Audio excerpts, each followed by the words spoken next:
buena práctica se puede definir en una frase, que es somos lo que hacemos.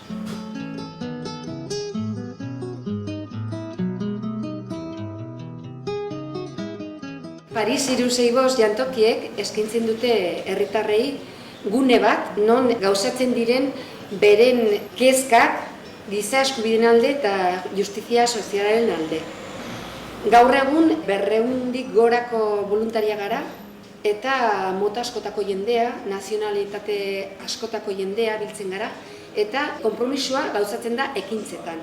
Hainbat lan talde izaten dira, adibidez, egoitzak egokitzeko auzolanean, beste batzuk jakiak bildu eta garbitu, beste batzuk egiten dute bazkaria prestatu, beste batzuk mailak zerbitzatu, eta hortaz aparte, badira batzuk komunikazioa zera kontrolatzen dute, bidatzen dute, beste batzuk hezkuntza, kalitatea, eta beste lan batzuk egiten dituztenak.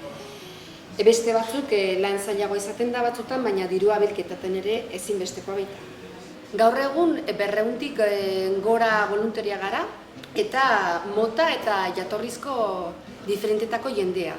Urtero batzarrak egiten ditugu eta hor aukera daukagu gure kezkak, gure aportazioak eta azaltzeko. Somos un grupo de voluntarios que desde que entramos por la puerta hasta que salimos cooperamos entre nosotros, colaboramos los unos con los otros para el mismo fin y participamos activamente en las decisiones, podemos aportar, tenemos espacios de interacción con los usuarios y siempre con el objetivo de dar un servicio a estas personas. Esaten dugunean lehendabizikoa persona dela, uste dugu gizartearen eraldaketan ari garela, ez? Lehendabizikoa persona da, persona aldatzen bada ari gara hortan ere, ez? Gizartea eta bere antolaketa eta bere eraketa eta gizartea bera eraldatzen ari gara.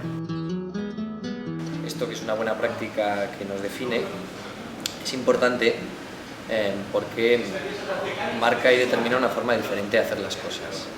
Es un camino nuevo hacia un mundo que nosotros entendemos que tiene que ser más justo, más equitativo, más igualitario y que aunque a algunos les pueda parecer idílico, para nosotros es algo real, posible y muy rentable.